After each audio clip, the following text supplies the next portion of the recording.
I'm going to start by introducing myself. I'm Angela Harrington. I am a life and digital strategy coach. I'm also the communications director for WHWC. So if you've seen me in the hallways, it has probably been like this, sprinting somewhere. But I want to take just a few minutes to introduce myself because I think that really helps set the stage for what we're going to talk about today. I'm actually an online pastor and have been doing online ministry and coaching for almost a decade. And my husband and I also run a boutique social media agency, and we really have started specializing in the last year and a half in Christian ministries. So I run a couple of Facebook pages and a blog for myself that reach a couple 100,000 people each month. And I just want you to hear that so that you know what I'm telling you today is coming from a place of someone who's very much in the trenches. God made it really clear a long time ago that I am not supposed to have a brick and mortar location, that this online digital ministry is really my space. And so I love my little corner of the world. I also own and facilitate a Facebook group with almost 7,000 women. It's called Christian Women Who Lead. And they're in every corner of the world except Antarctica. So if you know a Christian woman in Antarctica, please send her my way so I can say we have all the continents. But everything from traditional pastors to speakers to bloggers to Christian entrepreneurs, people running international ministry teams, we have a pretty diverse group in there. And so what we're going to be talking about today in regards to social media is coming from a place of someone who's in the trenches and also working with dozens and dozens of women who are in the trenches. So before we dive in any deeper, the first thing I really want you to hear me say is that social media is only one of the hats that you wear. So I'm going to give you some guidelines. I'm going to give you some suggestions and some tips, but I want the voice in the back of your head to be, do the best that you can with what you have and let God do the rest. Because social media is just like every other thing we do in ministry. Some people have this many resources, some people have this many resources. And if you're always looking at this list of so many resources and trying to do all of that, and yet you're a smaller team or perhaps an individual, it's just never going to feel like enough, and it's only going to burn you out, which is not our goal at all. So we were just going to do a basic session on social media, how to do online ministry, that kind of thing. But as Julia said, the world is changing rapidly. And I'm sure when you bought your tickets for this event, your congregation and the community you serve probably looked very different than what it did when you got here. And I'm sure, if you're like me, it's even very different now, just a few days later. So we know that the world we're sending you into, it's just going to be a little different. And here's the context. So I'm going to shift this a little bit. We're going to be talking about social media and ministry, but we're going to talk a lot about this season where everybody is sheltering in place and you don't just have a door that's open. And most of us aren't just going door to door to talk to people, that we're really dealing with a unique setting. So here's the context that I really want you to have. People need God. We know that. What I want you to kind of center this whole conversation around is that there are people in your communities, A, who don't know that they need God, and B, don't know that they can access him like that, okay? Sometimes when I look at online ministry, sometimes what I look at it as is almost a digital evangelism, a digital outreach. And sometimes we're translating for people. So we're talking about hope, we're talking about love, we're talking about things that some people in our community just don't have the context for. So we're going to talk some specific things about that. But what I really want you to hear is that the doors of our churches, the doors of our nonprofits, our schools, a lot of our ministries, our parachurch ministries, we're closed, potentially a long time. Probably what I'm hearing and what my health background says is we're probably looking at 6 to 8 weeks for this, best case scenario.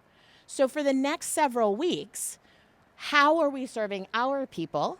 And how are we serving the people who don't know about us, or maybe they do know about us, but they're not connected, or the people who don't know anything about God and aren't even looking for him? Social media is a great place to do that. And now social media, there's hundreds of different places you can go. What I'm really going to focus on today is Facebook for a couple reasons. Most of us use Facebook personally, which makes it the easiest to access.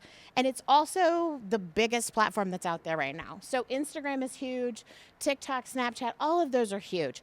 But coming from the real world, where resources are limited and you probably don't have a team of 20 people to run your social media, we're gonna primarily talk about Facebook. If you can do more than that, please do. But again, do what you can with the resources you have and let God do the rest. The cool thing about social media is that it doesn't have to be quarantined, right? We can still do a lot of the work that we do in a brick and mortar church through social media. It's packaged very, very differently, okay? The other thing that is really exciting for me, and I really think part of the reason I was called to do online ministry, is because we can reach people who would, even without the virus, never cross your threshold. They would never walk into your church, either because of previous experiences or just because they don't know what it is. It's not seen as an open, welcoming place for a lot of people. And that's something that's very challenging for brick and mortar locations to break down. But here's the cool thing on social media is everything that you post has the potential to be shared and to be passed around, literally around the world. If I go into my Facebook Manager right now and I look at people who have liked or shared a comment, I think last time I looked, I think 99.8% of the people who follow me aren't my personal Facebook friends. They don't know me. They don't live in my community. So there's really, just as the coronavirus has the ability to go viral, I mean, guys, that's literally where going viral came from. It means that it's very, very easy to spread and to pass off. So it's so ironic in a way that we have this technology available during a significant shelter-in-place event, and we can use it to minister people by putting out content that's meaningful. I'll talk a little bit more about the type of content, but I really want you to think about this as my people, my staff, my team may be quarantined. Our church buildings may be off limits, but the Big C Church is not quarantined. Our message is not quarantined. The Holy Spirit is not quarantined. So this is revival style, okay? You guys can't go out right now and set up a tent and gather hundreds and hundreds of people. I mean, you see our spacing here. It has been absolutely challenging to serve you through this, and we're just at the beginning of this whole thing. So you can't congregate people in the same way. But I have to tell you, there are billions of active users, and not just in the US. There are billions of active users every single day on these major platforms. So you don't have to set up a tent. You don't have to have a sound guy. You don't have to do all of these things that puts your people at risk. You can create content and post it and share it and ask your communities, ask your congregants to continue to share this content, and it's going to reach people you won't even know about. You may have somebody come up to your door in 10 years and say, you know what? I didn't know anything about God. But when you started talking during the coronavirus scare, and I was freaked out, I felt some peace. And I didn't know it then, but I know what that is now. And that is really the power of social media. So we need to do this. We really need to do this. The catch is we have to do it well. We have to do it well. And that could be a whole nother session, but there's no soapbox here. So we're going to skip that. Here's the thing that's happening on social media right now. First of all, give me a show of hands. Who has checked your phone while you've been here this weekend? Yeah. Who's checked it every day? One of our team members is here. I'm sure you guys have checked it more than most. Who has checked it multiple times every day? Who's checked it probably 1,000 times every day? Yeah. Why are you checking it? To get updates, to stay connected, and to know what's going on. We're not abnormalities in this world right now. There are people in your communities right now who are not connected to your church that are doing the same thing.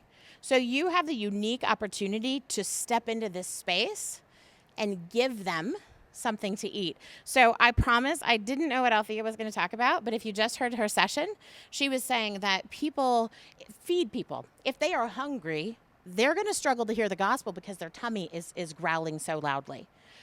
This may be a season of evangelism, or it may be a season primarily of feeding people. What do I mean by that? People are scared. People are scared out of their wits. So take for just a moment that little fear, that little anxiety that we've all been dealing with about COVID-19. Imagine what it would be like if you didn't know God. If you didn't know and trust and love this amazing higher power that is connected to us. If you didn't have the ability to turn to God and say, I'm scared out of my wits, but I trust you, even in my fear. What would it be like to see these bulletins coming out and these press conferences coming out saying, this is going to be the worst, possibly the worst we have ever had in the recorded history of man? Those are your people. Go find them. Go find them. So here's what I want you to think about. The people who are on social media are listening to someone. They're listening to someone. Who is it that's the loudest voice? Who is it that is most active? And what are they speaking? Are they speaking God's truth? Are they bringing peace and love and wisdom and discernment into their conversations? Or does your Facebook feed look like mine and there's a lot of scarcity? There's a lot of stirring up fear. You know why? Because fear sells things. If you can stir up someone's fear enough that they go into the fight, flight, or freeze mode, the logic center of the brain slows down and we react. It's kind of like if you were walking one of these trails and I said, bear! You're not really going to look at the bear, measure how many feet you are, decide what speed you need to run. Your brain is like, whoa, shut the logic off, run, okay? That same biological, neurological process that is hardwired into us and cannot be shut down happens when you pick up your phone. When you read a news article, when you scroll Facebook, the same thing is happening. We are getting triggered by what we're reading. So what's being triggered? Is it from God or is it not? Is it bringing peace and wisdom and discernment to a situation? Or is it stirring up fear so that you'll come buy my product? Is it stirring up fear so that you'll come to my blog and read my news article and share it with all your friends because I make advertising dollars off of my blog posts?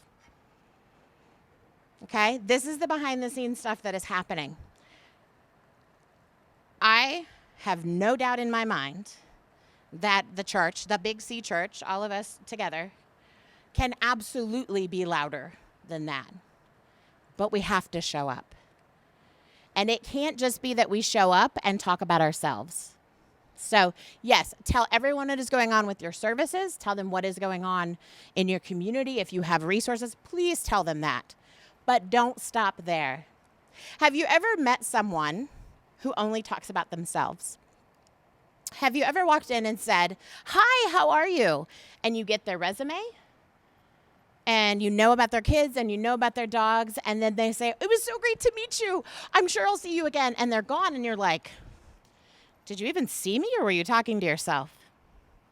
That happens on social all the time. So be really careful that it doesn't turn into your social media. Please don't turn it into a modern day church sign that's short and quippy and has the basic information, then peace out. That's all you hear from me. Okay? I'm going to give you some bullet points of some things that you can do and just keep that context of doing it well. Whatever your tone is in your church, however you welcome people, whatever the culture is in your church, pull your team together. If you don't have a team, get on the phone with a couple of people who have recently come to your church and absolutely love it and can't stop talking about it, and ask them what your culture is. What is it that kept you coming back? And then the next step is figure out how to get it on here. Because you can't necessarily give somebody a hug and welcome them in the way that we do now, but you can absolutely welcome them into your community virtually. So streaming, obviously we've been streaming all weekend. Streaming is an option, and I've seen so many churches jumping into that. If you have a smaller congregation and streaming is very intimidating, dig into it, okay? Because you can stream with 27 cameras and the lights and the stage and all of that. Or you could do a simple recording, use a program like Zoom, use some sort of basic software and get it out there, okay? Normally, we would say higher quality is the most important thing. But I have to tell you, this isn't a normal situation. We're in a complex situation. Another option too, maybe you don't have the capabilities to do video, but you could do audio. That would be great. Do an audio recording and get it out to your community through social media, through email, whatever your platforms are. Just let them know that church is still happening, even if we're off in our individual silos staying safe. Another thing that is going to be really devastating to your existing church community is your small groups. My Sunday morning class, my Sunday school, my life group, we have a lot of, I'm the old one in the group, I think, because I have teenagers and grown children, but most of the people in there have young infants and toddlers, and there's no way we're getting together. Even if it's only 10 of us, there's no way we're going to risk cross-contaminating and bringing germs to those kiddos. But you can create a Facebook group. Your small group leaders can create a Facebook group and add the members and stay connected. It's relatively private. I mean, it's not as private as having a room and being off by yourself, but that's a great way to stay connected. You can also use Zoom. You can also use, there's some free phone lines where you can set up a call and people can do kind of conference calling. There's lots of different options for staying connected, even though there's physical separation. And I would encourage you to look at who your groups are and really encourage them, one, not only to stay connected, but second, invite others in. Because especially if you're at a church that's relatively well-resourced, not everybody's well-resourced, right? Or if you're a nonprofit, perhaps you don't have Sunday services or small groups, but what about hosting a prayer call? What about looking at all of these things that you do for people in person and just figuring out how to bring in some simple technology and make it available? And invite others into that space, because there are going to be a lot of small churches and a lot of small nonprofits and ministries that don't have the resources to do that. So if you have those resources, please use them well and open the doors virtually as wide as you possibly can. So here's where we're going to go into a little space where I got to be really careful about the soapbox, because this is something I'm so passionate about. Posting regular, meaningful content is really important. And many times our regular, meaningful content is updates and notices and all of that. And I don't want to minimize that at all. That is very important. Social media is a powerful way to connect with your people and keep them up to date. Just like we've been putting stuff in the app all weekend and we've been, giving you updates. It's totally important for that. Please don't stop there, because people are scared. They don't know what is going to happen, and they have questions. Get your pastor and or other members of the leadership team on Facebook Live to answer questions, not just about your services and what's happening, but also how do we process this?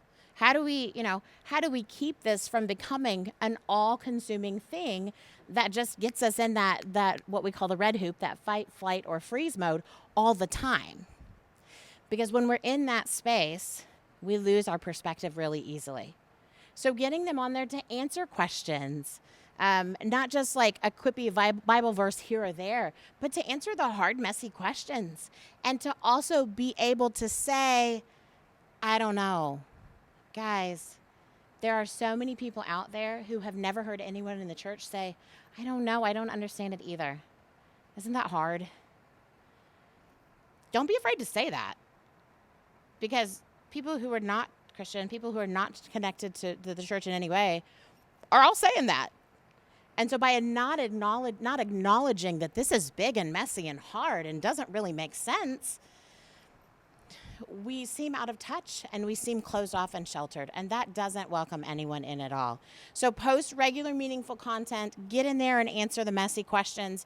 I always get a question about how often should I post? Well, it depends on your resources. I know people who post once a week.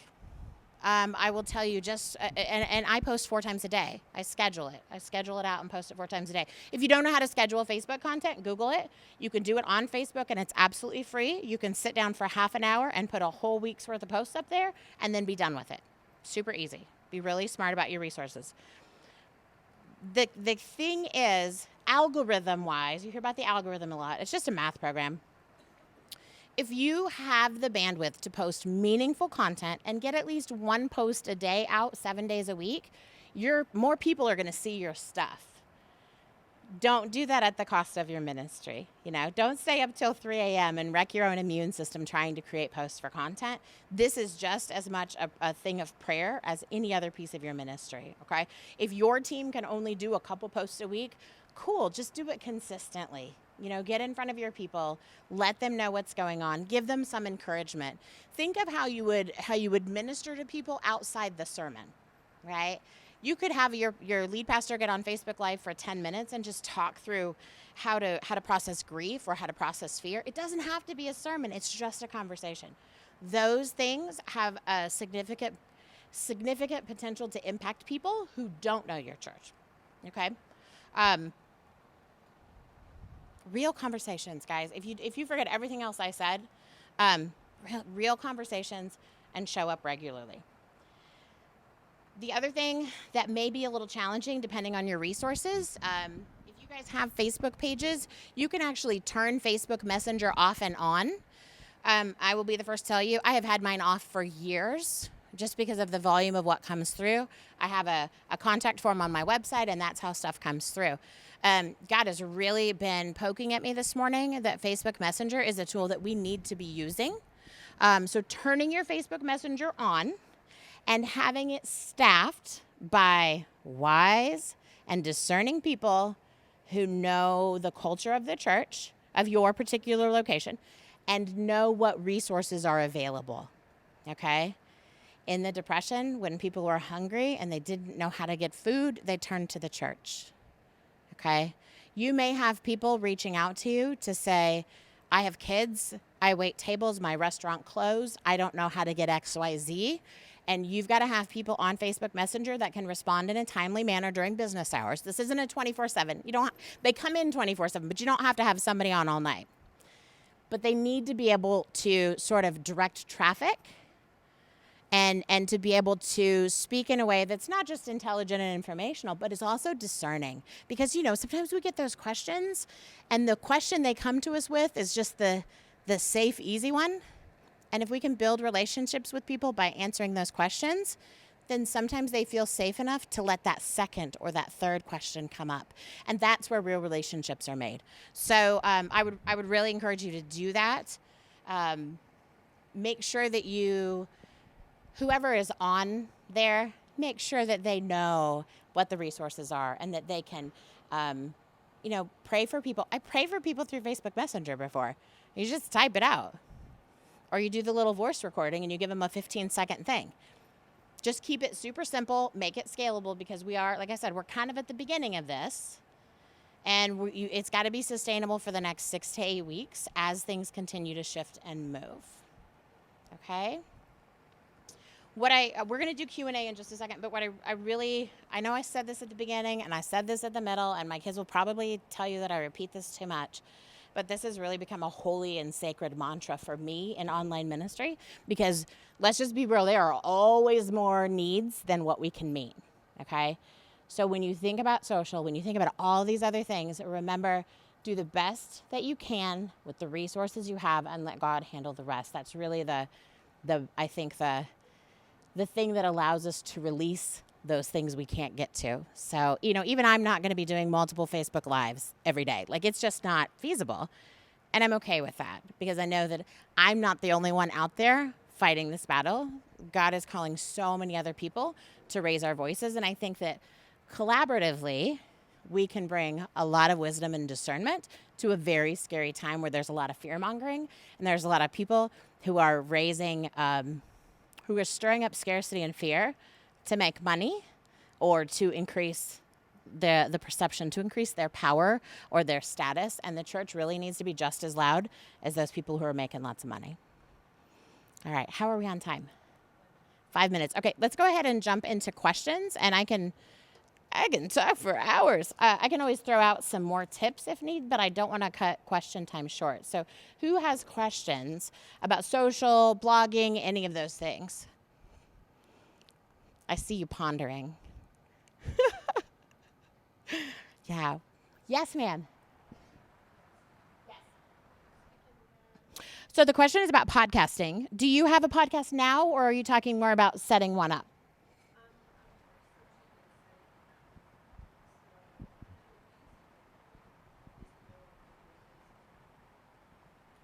To do like, so the question is to use Facebook Live.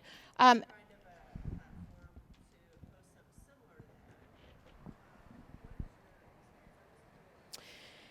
yeah. So podcasts are hot, hot, hot, hot, hot. And I think they will continue to be. They've been hot for a while, but there's been some shifting in the last 6 months or so. I actually have a podcast in process that will be released as soon as this conference is over. We return to regular programming. And so, what I'm seeing is over the last 3 to 4 months, especially in the Christian niche, podcasting is growing. What's really cool about podcasting is people listen to podcasts in a slightly different way than they listen to Facebook Lives. I do have some friends. Okay, this is a resource thing. So take it with a grain of salt. I have some friends who are pretty good sized entrepreneurs and have a team and just they're in a wonderful place in their business and ministry where they have good resources. And what they will do is they will do a Facebook Live while recording the podcast. They'll do a little bit of intro at the beginning.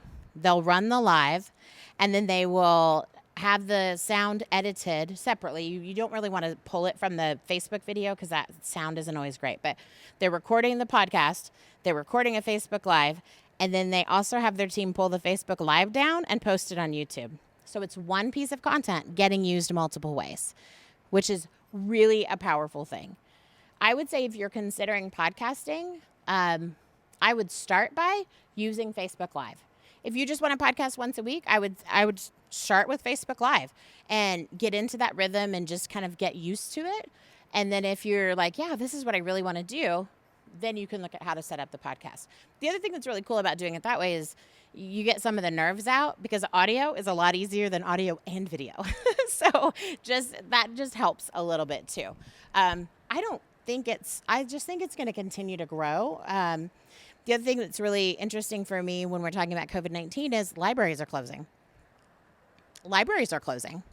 And so going out and getting movies, going out and getting books, just, the things that we do to entertain us are all going to be shifting during this season. So anyone who's providing anything that's digital is really in a good place to pick up some of the market shares. So I think podcasters, even if it's a ministry or if it's church that's doing it, that's a great way to do it. If you have sermons recorded, if you have a large backlog of sermons that have been recorded, that would be a great podcast. That would be a great way to, if you have the resources, a great way to rip the sound out of those and drop them into podcast format so that if people can listen to them in whatever this shelter in place looks like. Yeah. Does that help? Okay. I also have a friend. If you decide to go into podcasting, look up Carrie Robina. She's a Christian gal who's a friend of mine and is a coach. And I actually took her podcasting course, and it's fantastic. And she gives a lot of good stuff away for free, a lot of resources. And Robaina, Carrie Robina. Super wise and discerning gal who also has a background in journalism and broadcast and has kind of translated that into podcasting. So she's a great resource. Carrie, Carrie. Yep.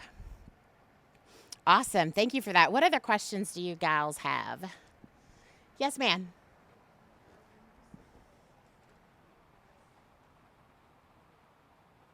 Can you speak up just a little bit? I'm sorry. Yes.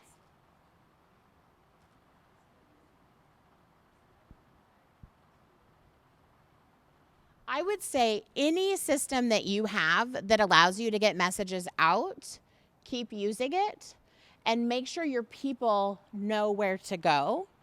Um, so it's so fascinating to me.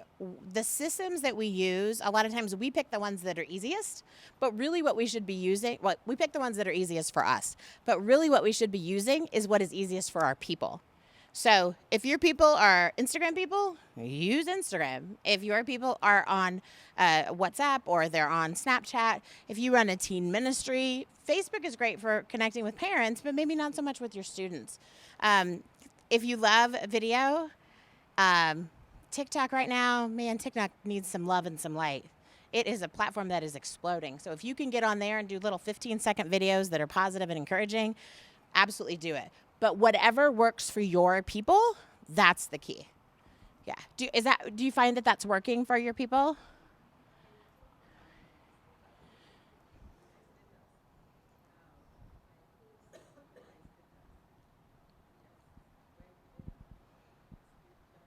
Yeah. Love it. Love it. Love it. Yeah. So just for the recording sakes, what she says is that she posts things as her status, encouragement, whatever, whatever is coming up, she's posting that as her status, and then that is going out to all of her people.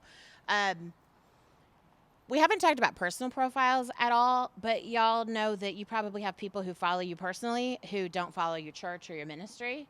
Don't be afraid to put stuff on there. Now, there are Facebook regulations against using it to promote a business, which I know we all get those invites. Everybody's doing it. But as the church, we have to take the high road on this, okay? We need to take the high road and follow the rules just because it's an integrity thing.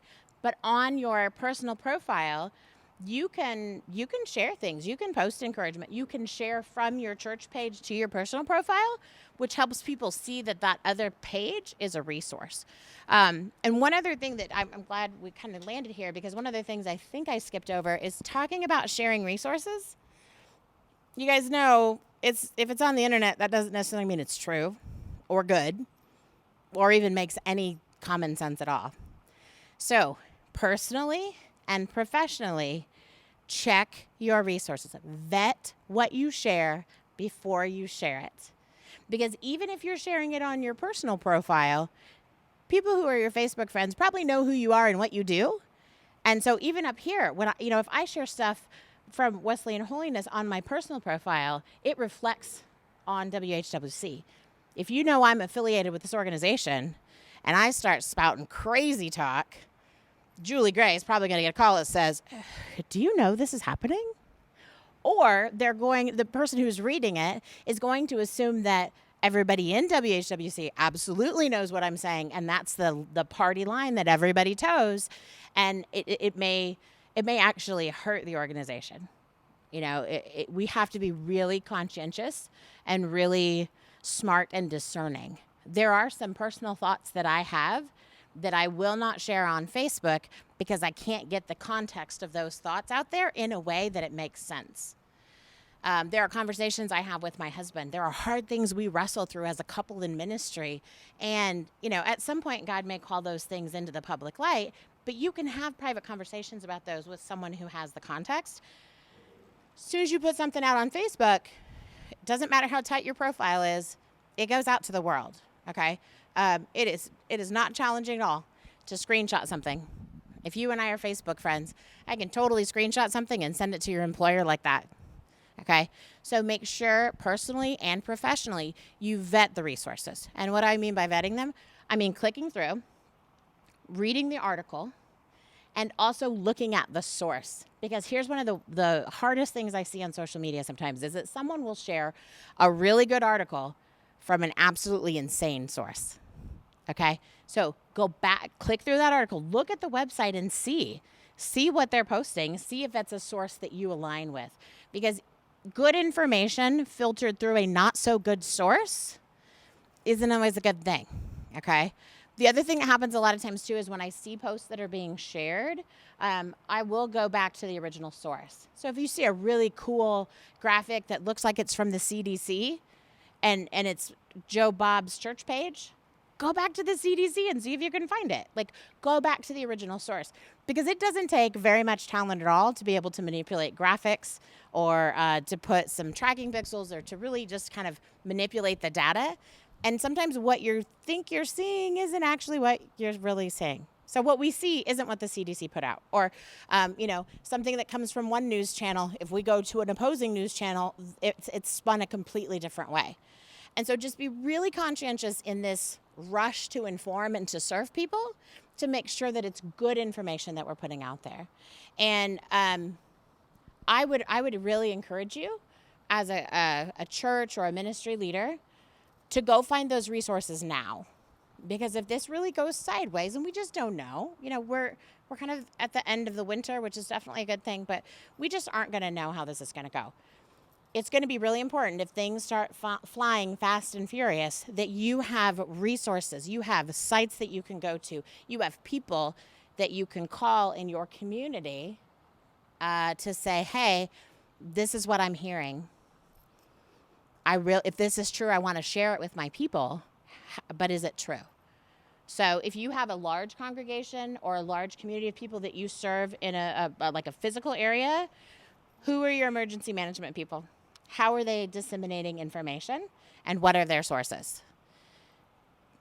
Knowing those will help you when things start getting really, really crazy. Or when we get to the end of this and everybody's saying, okay, it's fine, we can drop all these quarantine and shelter in place things. Do we know, like, where is that coming from? What's the chain of command? So if if you're a smaller organization, that's going to be even more important for you, because you're going to be wearing a million hats, and you've got to know who can I go to get this answered as quickly as possible so that I'm not chasing emails and chasing people. Yeah. That was a little tangent, but I also, I'm also a nurse in the past and have a healthcare background, so you're getting a little bit of that too. Yeah. A couple more minutes for questions. Anybody have? Yeah.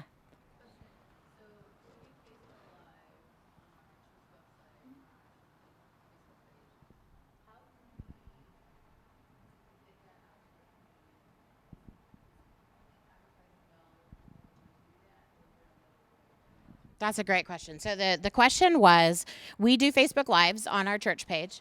How do we get that to our people? And is advertising money, is basically paying for ads, is that the only way to do it? Couple of things. The kind of hype over you have to pay for people to say your stuff is not actually true. For example, the WHWC page, we have spent teeny tiny amounts in advertising, and it has been conference specific. We haven't done page likes. We haven't done a lot of ads. And the page has almost doubled in the last year. So it's because we're putting out content that resonates with our people, and our people have a tribe of people just like them. So when I see something and it gets me really excited, I put it on my profile and other people see it. So exactly. Sharing is your most powerful tool. And what I would really encourage you to do is, if you have thought leaders in your congregation or in your wider community who people look to them for advice and look to them for support, reaching out and just saying, there's a lot of fear. We're trying to really get the word out and to speak to people. Would you mind just kind of keeping an eye on what we post and sharing it with your people when it resonates with you? People are so hungry for good content it'll probably happen organically, but if you have people that are those thought leaders that have a significant amount of influence in your community, getting them on board and putting it in front of them and just asking them to think of that, it will help you along. You can advertise. Give me an idea of what specifically you would want to advertise.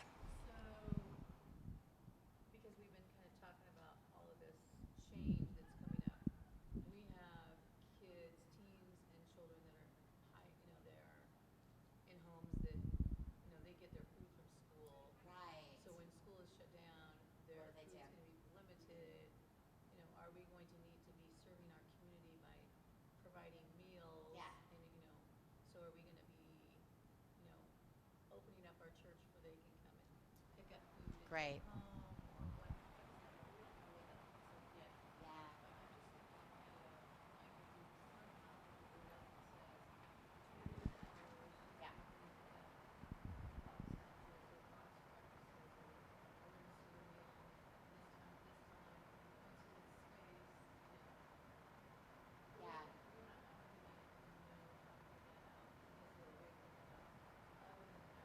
Yeah. Perfect. So just for the recording's sake, the question is, living in an under-resourced community where schools are now not meeting. My community's in the same place. I think we're 90% free lunch. So the same conversations are happening in a lot of our communities. So if we're a church that will be stepping into that gap and providing meals for kids or for our other community, other people who are going to really struggle with additional food insecurity, it doesn't make sense to advertise that. I'm really glad you asked that. That's so, yeah, perfect. So here's the thing. I wouldn't advertise to get in front of your own people. I would advertise to your community. If you haven't done any ads, if nobody's familiar with ads, you can actually do it to zip code.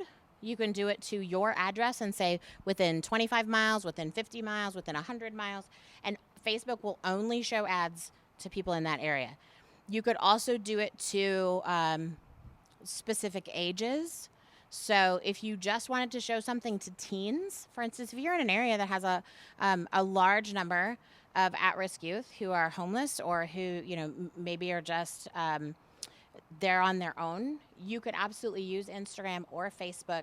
TikTok advertising is super expensive right now, but you could use Facebook and Instagram to advertise just to that group of people and just say, hey, if you need help, here's a number to call. Or like that type of outreach, absolutely.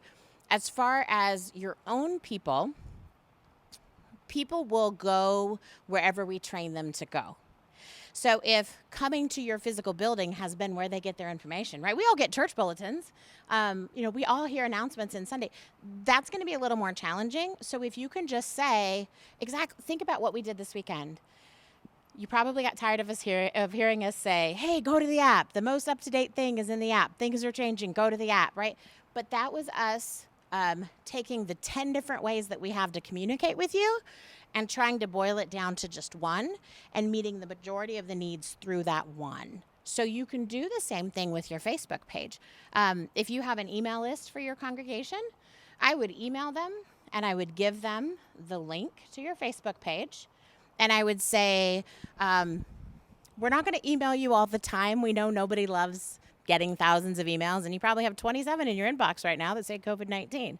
However, we would love to keep you updated, and we would love your help updating those in our community who may not have a church home or may need services we choose to offer down the road.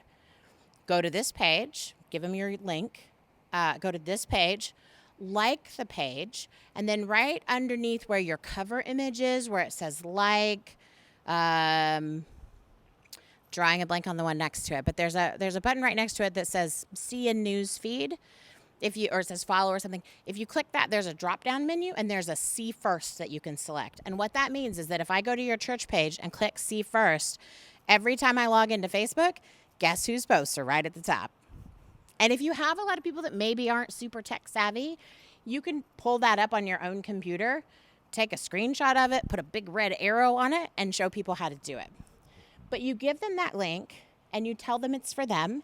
And also, you probably know people we don't know. So please, when you see us announcing things, share it and help us get the word out. People love to be helpful. People love to share things that will benefit the community, especially if you're dealing with high poverty, under-resourced kiddos or under-resourced families. This is an opportunity to, it may not grow your church. Let's just be honest. It may not grow your church, but that's not the point, right? The point is the big C church, not the little church, right? So by showing up online and saying, here's how we can help, we're taking that rumbling, like Althea said, the rumbling in the belly. We're taking that and we're quieting that, and God's going to work the rest of it out, okay? It's just going to require us to stretch. So maybe you don't even have a Facebook page. Maybe you don't have that online presence. Now's a great time to get started and send your people the link and say, hey, follow us here. This is how we're going to be able to communicate to you and to the greater community. Great question. Does that help? Is that helpful? Awesome. I think we have time for one more. And if you don't have one, that's okay. But if you do, let's do one more. Anything else that's coming up? Yeah. Apps. Okay. Do you have one? Okay. And tell. Okay.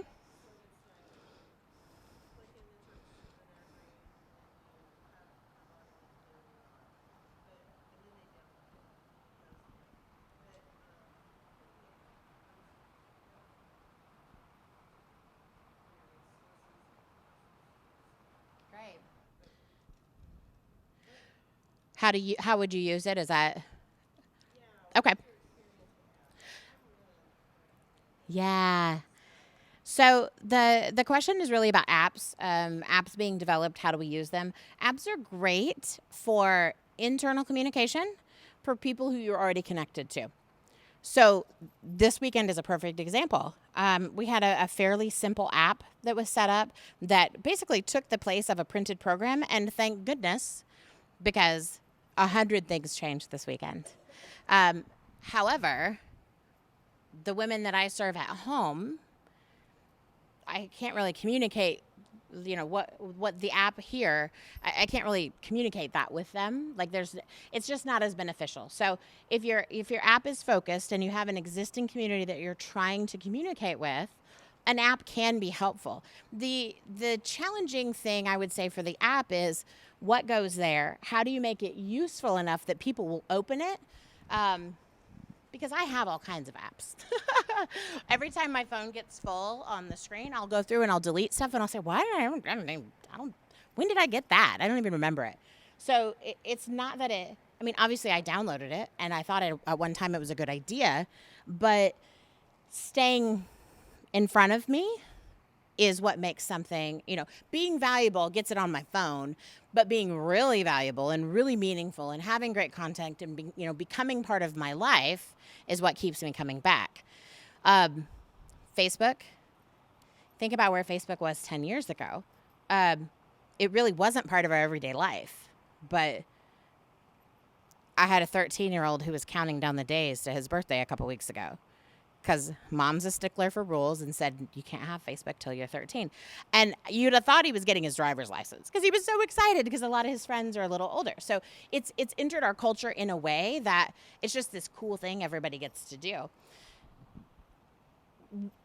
If you're putting information out there internally, the app is going to be really helpful for that. If you're wanting to kind of spill out into untapped, sorry, I have a marketing background too, untapped markets, or, untapped people groups, or,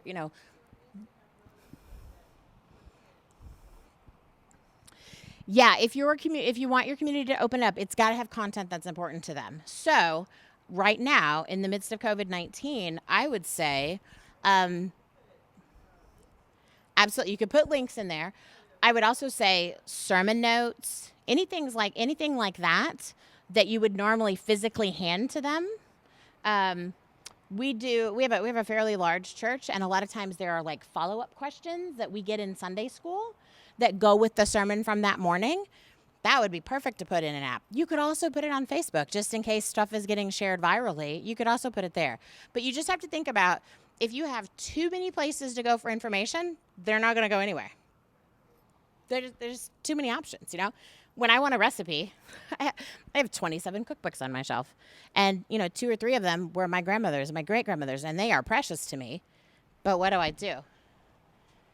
I Google crock pot chicken recipe. Or, right, like it needs to be super short and sweet, and people need to know why the app is there.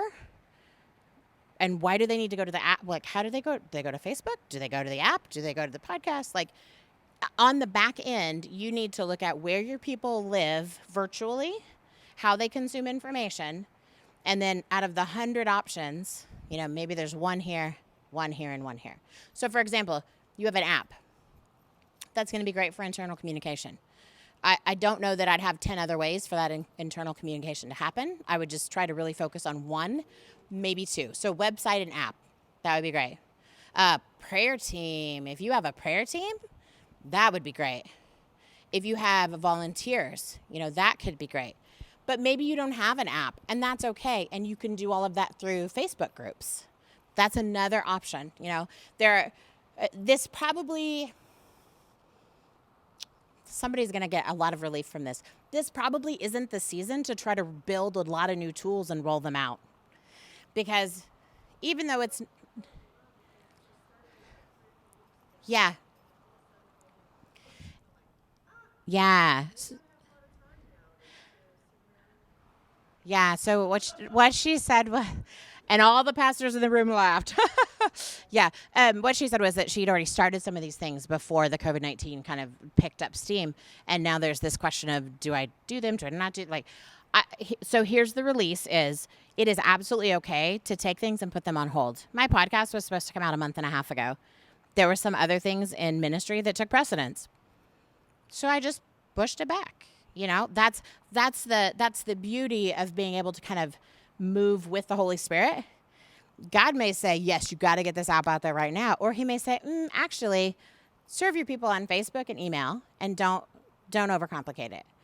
You know, it's really, a lot of times people think there's just a perfect strategy for communication and a perfect strategy for social media. There's not. Yeah, it's all discernment. Yeah, it's all discernment. It's going to God and saying, okay, here's what I feel pulled to. Help me sort this out. Which is most important? It's just like when somebody comes to you and says, we need a widows group. We need a young married group. We need a second youth group for kids across town. And you only have the resources to do one. You're not just going to like pick three and do them a third of as well, like and water down your resources. You're going to go to God and say, I don't feel like we can meet all these needs right now. What do you want to happen? Like, are you sending us more resources or like, just tell us which way to go. Social media is the same way. There is no perfect strategy because you can go out and, I mean, you could take my strategy, my social media strategy, and you could put it on your ministry and it could be horrible. It could be horrible because it's not your strategy. It's not your, like the greeters at your church probably are a little different than the greeters at my church. Some churches don't even have greeters. So we can't just like transplant all these different pieces. What we have to look at is the core of why we want to be on these platforms. Why do we want the app? Why do we want the podcast? Why do we want social media? We have to look at that and say, why do I want that? Is it because somebody told me I had to? Is it because it seems like a cool thing to have? Or is it because God is saying, I'm sending your people there. Go find them. Or is he saying, I'm bringing you people who we can pour into through a podcast. Go build it, you know? Like, he told Noah to build an ark, not a flat bottom boat for the Mississippi River. Both are boats, but they're totally different. So just know what he's calling you to build.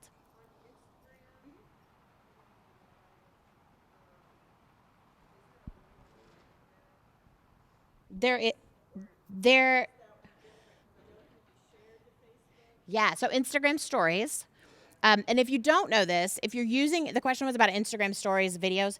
If you're using Instagram stories, go into your Instagram settings on your phone and I'm sorry, I can't remember what it is right now, but it's one of the settings. You can actually select it. You can slide the little thing over so that it will automatically send any Instagram stories you publish over to Facebook stories, which is a great time saver. The question was about how long are they? So it really depends on what you're using them for. I think there is a time limit, and I'm sorry, I don't know what it is off the top of my head.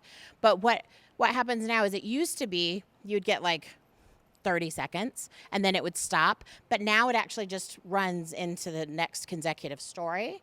So if you talk for a couple minutes, it'll just keep going. You used to have an app to do that, and all that, but it's okay now. So little snippets are great for stories.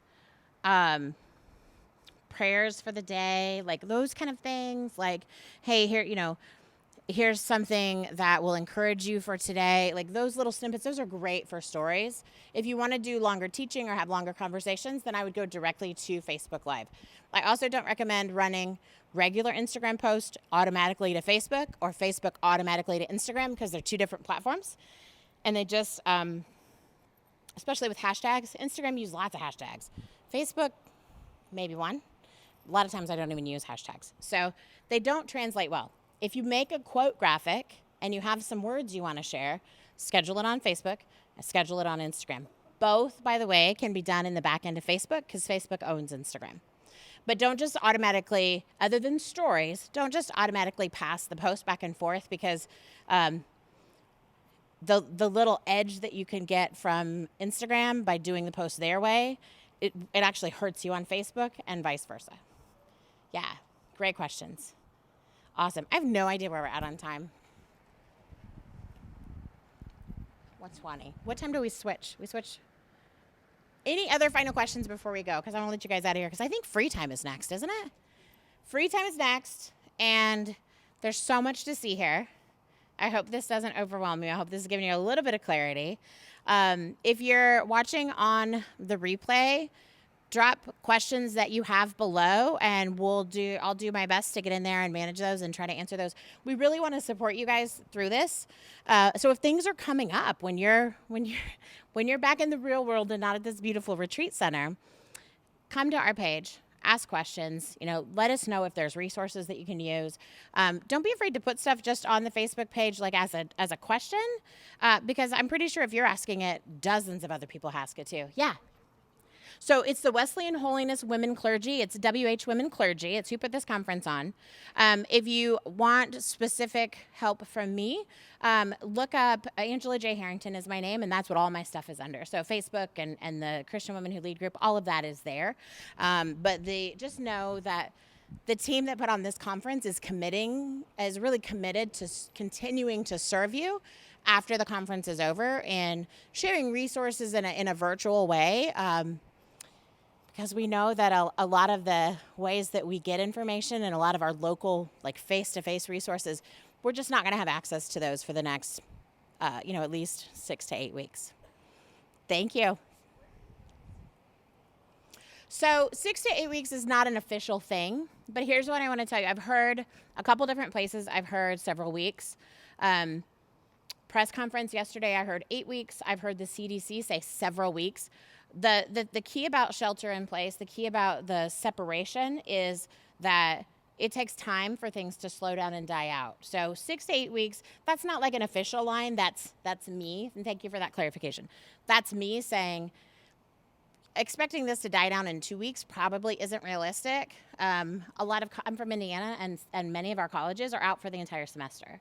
So they're saying, we're virtual. We're not even coming back at the beginning of April. We're just going to do it all online.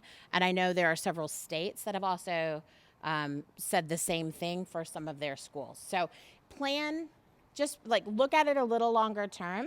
And when you're looking at all your social and all your communication, think about if it's scalable. Like, can I sustain this? So can I do the app and can I do all these 20 things if this is 2 months? And just make it scalable. And don't be afraid to put stuff on hold, because it's a different world. It's, things are very different than they were a week ago, and it's going to continue to stretch us in new ways. So we just have to be really good stewards of the resources that we have, and our people, our staff, that's the greatest resource. We need to be careful not to burn those resources out for the sake of getting all the things out into the world. We just have to do it well. Yeah, awesome. Thank you. Thank you.